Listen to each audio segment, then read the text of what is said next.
Gmail and pretty much every other email platform out there has the ability to display what's referred to as the header or the routing information of a Gmail message. Let me show you how you find it in Gmail.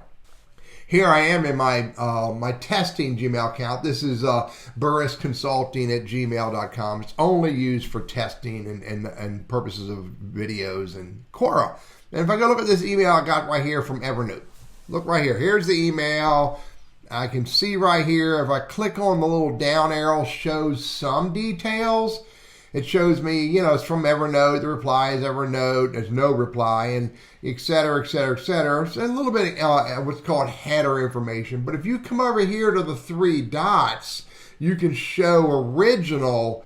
And this is not only the header information that's up here, but also all of the other code, HTML code, whatever it is, the ARC message signature, ARC authentication, et cetera, which is way beyond me, and including even further down here, all the HTML that makes up how this gets displayed for me.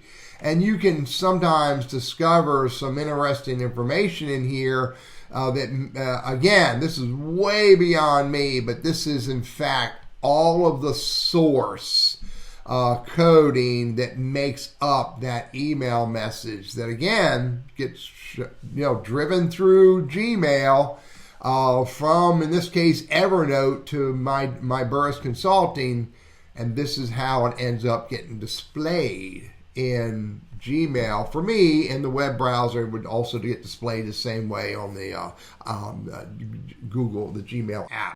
That's the information. It's all right there under the down arrow, or it's all right there under Show Original. I'm Teddy, Google Workspace and Gmail guy. I hope this is helpful for you.